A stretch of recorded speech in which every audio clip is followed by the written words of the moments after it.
गलत सवाल किया तो मैं मारूंगा। हमारे दुख हमें मालूम है। वेलकम बैक की पूरी टीम को मेनी कांग्रेचुलेशन। मेरा सवाल है जॉन अब्राहम से। John sir, shoot out Wadala के बाद आप फिर से भाई के अवतार में आए हैं और इस बार भी आपके सामने अनिल कपूर होते हैं। इस बार थोड़ा फनी में भाई बन रहे हैं, तो इस केमिस्ट्री के बारे में आपको क्या कहना है और अपने रोल के प्रिपरेशंस के बारे में आपको क्या कहना है? जी, I think as far as the role is concerned, ये एक भाई का रोल है, जैसे आपने कहा, इट्स अ कॉमेडी फिल्म। और इस रोल में जितना भी कुछ मैंने किया, it's thanks to mister Anees Bazmee. Anil sir के साथ जो मेरा केमिस्ट्री है वो बहुत ही स्पेशल है, क्योंकि we work together in Shootout at Wadala. और नाना सर के साथ टैक्सी 9-11 में, परेश सर के साथ गरम मसाला और एक आध और फिल्म में। सो केमिस्ट्री इज़ रियली स्पेशल और इन सब से मैंने काफ़ी कुछ सीखा है। एंड क्रेडिट तो सिर्फ अनीस भाई को देना चाहता हूँ, बिकॉज जिस तरीके से उन्होंने मुझे इसमें गाइड किया, I think is really really special. Firoz ji, मेरा आपसे सवाल है, ऐसा खबरें आई हैं कि जो मूवी है, भले हमने ट्रेलर में देखा सितंबर 4 को रिलीज हो रही है, लेकिन ऐसा कहा जा रहा है कि आप शायद पोस्टपोन करने वाले हैं सितंबर 11 को, just to avoid clash with Hero. कितनी सच्चाई है इस बात में? We are coming on the 4th of September, that's confirmed, and that's all I can say for us. And I would request the media, we restrict the questions just to welcome back, please. But as for the movie's release date is confirmed, we're definitely on 4th September. Thank you. My question is to Mr. Bazmi. Why is Akshay not a part of the sequel? Ansha, ये जो पहली film है जहाँ हमने ख़त्म की थी, वो फिल्म जो है अपने आप में एक कंप्लीट फिल्म थी, वहाँ ख़त्म हो गई। वो रोल जो है अक्षय जी का जो था, वहाँ पर अक्षय एंड कटरीना एंड मल्लिका, ये तीनों के रोल वहाँ ख़त्म हो गए थे। ये फिल्म जब आप देखेंगे तो आपको पता लगेगा कि यहाँ से जो फिल्म शुरू होती है उसमें जो हीरो है वो अक्षय हो ही नहीं सकते थे, इसलिए कि पहली फिल्म में वो थे वो शरीफ से इंसान। इसीलिए जो हम लोगों ने सबने डिसाइड किया कि इसमें जो बेस्ट नज़र आएंगे और इस तरह का रोल जो है वो उसके साथ पूरा इंसाफ कर सकेंगे, वो है जॉन। एंड जॉन ने बहुत ही खूबसूरत काम किया है फिल्म में। श्रुति यहाँ पर आज मौजूद नहीं है। श्रुति आना चाह रही थी, उसने बहुत कोशिश की, बट उसकी शूटिंग है दुबई में। लेकिन जो नेक्स्ट इंशाल्लाह हम लोग प्रोग्राम रखेंगे उसमें श्रुति, डिम्पल जी, परेश भाई एंड नसीर भाई, ये सारे लोगों को आप मिल पाएंगे। नाना जी, आप बहुत कम मूवीज में दिखते हैं, तो क्या कारण? कोई लेता ही नहीं है। So sir, is it true कि नाना सर थोड़े शॉर्ट टेम्पर्ड है ऑन सेट्स? कभी भी थोड़ा भी कुछ बुरा लगता है? अभी 10 मिनट पहले झगड़ा हुआ है। इधर कैसे हम प्रेजेंट करेंगे, क्या करेंगे, इतना बड़ा स्क्रिप्ट हमको अभी हाथ में थमा दे रहे हैं। हमने कहा यार रिहर्सल नहीं, कुछ नहीं, ऐसे कैसे करेंगे? तो मैं बेचारा वो कंपेयर करने वाला था, मैंने कहा गलत सवाल किया तो मैं मारूंगा। तो बोलता है यार आप काय को मारेंगे, माफ करना यार। अभी क्या करेंगे? अभी देखो यार, यहाँ तो एक ही बात हो सकती है, पियास को रटने के लिए थोड़ा सा वक्त लगता है कि नहीं? इनको लगता है कि नहीं बहुत स्वयंभू तो है नहीं, हम ये लिखते हैं हम बोलते हैं, ऐसे थोड़ी है। झगड़ा बहुत होता है यार। अनीस जी, एक फिल्म में नाना जी ने मुझसे कहा था कि मेरा झगड़ा होता रहता है, इस वजह से मैं इनको कहता हूँ कन्विंस मी और get convince. So did he convince you? मुझे लगता है, देखिए एक बात बताओ, जहाँ तक एक्टर और डायरेक्टर का ताल्लुक राइटर का होता है, मुझे लगता है इसमें बहुत अच्छी बात है कि भाई या तो कन्विंस हो जाइए या कन्विंस कर दीजिए। क्योंकि एक एक्टर जो बिल्कुल सवाल ही नहीं करता है और सिर्फ काम कर रहा है, तो मुझे ऐसा लगता है कि पता नहीं वो कितना इंटरेस्टेड है फिल्म में काम करने में। लेकिन क्या है कि मुझे ऐसा लगता है कि जो एक्टर्स हैं, इतनी बड़ी फिल्म बनती है जब, तो बहुत सारे एक्टर्स होते हैं और सबके जहनों में अपने सवाल होते हैं और वो होते हैं। लेकिन मुझे लगता है एज ए राइटर डायरेक्टर, अगर आपने मेहनत की है स्क्रिप्ट पे और अगर आपने उस फिल्म को जिया है और उस फिल्म को सोचा है और अगर आप क्लियर हैं, तो मुझे लगता है उतनी तकलीफ होती नहीं है। इसलिए कि लास्ट में मामला यही है कि जो ये होता है, जो डिस्कशन, वो सिर्फ इसलिए होता है कि किस तरह हम जो मेहनत कर रहे हैं वो और अच्छी हो। तो वो जो रिएक्शन होते हैं उनके, वो पॉजिटिव होते हैं। तो अगर आपको एज ए राइटर डायरेक्टर ये पता है कि आप क्या फिल्म बना रहे हैं, तो मुझे लगता है कि वो क्लियर हो जाता है और कोई ऐसी कंफ्यूजन नहीं होती। नहीं, एक थोड़ी सी बात ऐसी होती है कि इनको हम हमेशा कहते हैं कि भाई सीन जरा थोड़ी जल्दी दे देना, ताकि वो जहन में रह जाए। ये रात को लाके वो हमारे होटल के इधर से अंदर से सरका देते थे रात को 3 बजे, इनको 2 बजे सूझने लगता है। नहीं, मुझे बोलने दो। अब ये चाहते हैं कि हम दूसरे दिन करें। एक एक्टर करके इनसिक्योरिटी भी होती है, यार इसको क्यों इतनी अच्छी लाइनें दी है, मुझे क्यों दी ऐसे होता है ना, ऐसे थोड़ी बोले चलेगा। तो डिस्कशन उसके ऊपर भी होता है कि यार मेरी पंच लाइन क्यों नहीं, इसकी क्यों है, इसकी क्यों है, मेरी क्यों नहीं, तो उसके ऊपर बहस ज्यादा होती है।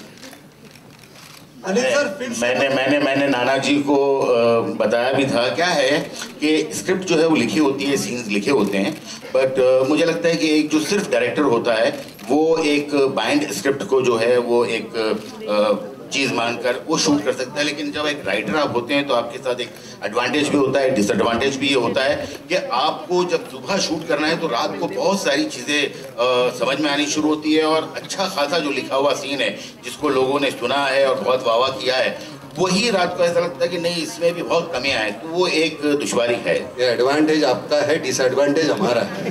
अनिल सर, फिर से मजनू भाई बनना कितना एक्साइटमेंट रहा, कितना अच्छा लगा, और बार बार आप अड़ंगा क्यों लगाते हैं जॉन को और इनके बीच में? देखिए, एक तो अच्छा इसलिए लगा क्योंकि 7 साल के बाद मैं कर रहा था। कोई भी कैरेक्टर हो, कोई भी रोल हो, हर साल मैं करूँगा तो आपको भी बोर करूँगा और ख़ुद भी बोर हो जाऊँगा। तो काफ़ी अरसे के बाद ये रोल जब करने का मौका मिला, और अनीस साहब डायरेक्ट कर रहे हैं, फिरोज साहब प्रोड्यूस कर रहे हैं, और नाना साहब के साथ मुझे काम करने का मौका मिल रहा है। देखिए, जब तक फिल्म में जब अच्छे कलाकार होते हैं साथ में, जॉन साहब हैं, परेश हैं, नसीर है, तो करने का मज़ा ही कुछ और होता है। तो मजनू भाई जो है, ये पूरा जो माहौल है इस फिल्म का, उसमें जो करने का मुझे लगता है कि मैं बहुत ही खुशनसीब हूँ कि इतने बड़े फनकारों के साथ मुझे ये कैरेक्टर करने को मिला है। मैं अकेला अगर सॉलिट्यूड या अकेले में ये मजनू भाई करूँगा तो मजनू भाई जो है एकदम फ्लैट हो जाएंगे। तो मुझे ऐसा लगता है कि ये जिस तरह लिखा गया है, और जैसे कि नाना साहब हमेशा कहते हैं कि मजनू के बिना उदय नहीं, उदय के बिना मजनू नहीं। नहीं, एक ही सिक्के के दो पहलू है, इधर उधर वैसे है ये दोनों कैरेक्टर। तो कह रहे जॉन, आपकी बॉन्डिंग ऑन सेट्स किससे अच्छी थी, मजनू भाई के साथ या उदय भाई के साथ?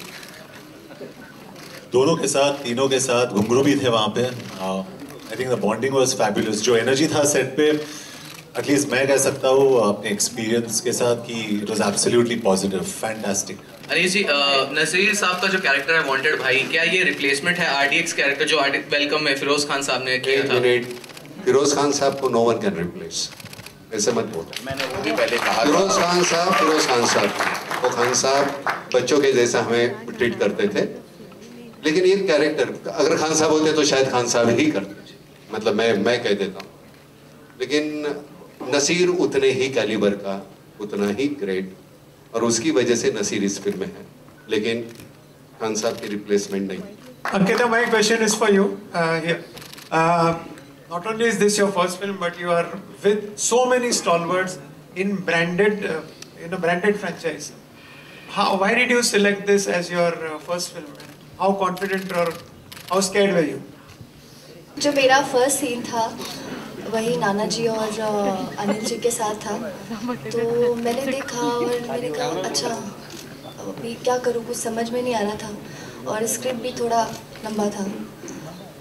तो थोड़ी देर में बैठी रही, उसके बाद मैंने कहा यार अंकिता, डरने से तो कुछ होगा नहीं, क्योंकि डरोगी तो आवाज़ नहीं निकलेगी, और अगर आवाज़ नहीं निकलेगी तो नाना जी की आवाज़ बहुत निकलेगी।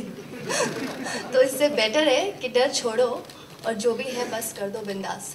तो मैं जब भी जाती थी सेट पे डरी भी रहती थी, मैं झूठ नहीं बोलूँगी, लेकिन मैं बाहर से बहुत कॉन्फिडेंट दिखाती थी कि I am very confident, but अंदर से बहुत डरी हुई रहती थी। Firstly if correct me if I am wrong, Madras cafe के बाद ये आपकी 2 साल बाद ये पहली रिलीज वेलकम बैक होने वाली है, तो इतना वक्त क्यों लगा? मतलब कि आपको अच्छी स्क्रिप्ट नहीं मिल रही थी, या फिर क्या वजह थी सिल्वर स्क्रीन से इतनी दूरी बनाए रखने की? और दूसरी बात, ये फिल्म कितनी ज़्यादा इंपॉर्टेंट है, क्योंकि मद्रास कैफे क्रिटिकली बहुत अप्रिशिएट किया गया था आपका परफॉर्मेंस, बट बॉक्स ऑफिस पर उतना कमाल नहीं कर पाई थी। वो आपको किसने कहा? Reports. I think every film is important, लेकिन मैं एक फिल्म पे इतना स्ट्रेस नहीं करता हूँ कि ये फिल्म अगर चले ना चले कुछ होगा। आई थिंक वो आप लोग का काम है, मेरा नहीं, एंड मेरा काम है परफॉर्म करना है, and that's what I am meant to do. मैं फिल्म्स बनाता हूँ and I enjoy doing it. 2 साल, 1 साल, 3 साल मेरे लिए कुछ फ़र्क नहीं पड़ता है। I'm not insecure, I can wait. आप सभी से एक सवाल है कि इस काले के पीछे का राज क्या है? कपड़े आपने काले पहने, ये हमारे जहन का रिफ्लेक्शन है। दिल के भी हम काले हैं और कपड़े भी काले। हेलो हेलो हेलो अनिल, आप बताएं। अजय, आप बताएं काले के पीछे का राज। I think because I think black is, all of us, it's a favorite color. I love black. And, I think black is something which everybody looks good and cool. That's amazing. Sir, what is your contribution to such a action movie? आपने किस तरह गाने और कैसे क्या किया? देखिए, there are multiple composers in this film, और Feroz and Anis are very very special to me. And मेरी contribution ये है कि now जो मेरा गाना छुपा के रखा है वो गाना आएगा तो बड़ा हंगामा होगा। और साथ साथ there is some interesting news I would like to share that this is the first time in his career I don't think I've ever heard John Abraham sing. मैंने John Abraham से भी ये गाना गवाया है, which I think is going to be one of the big highlights of this film, and that is my contribution, Mr. Blockbuster. Thank you. पिछली film में आपके साथ मल्लिका शेरावत थी, उनके साथ रोमांस करना ज्यादा एक्साइटिंग था कि न्यू कमर के साथ ज्यादा एक्साइटिंग था? अरे यार, दोनों में करने नहीं मिला, क्या बात कर रहे हैं? कहीं कुछ करने जाओ तो ये बीच में आता था, कहीं मैं गया तो छोड़ो यार, क्या है, हमारे दुख हमें मालूम है।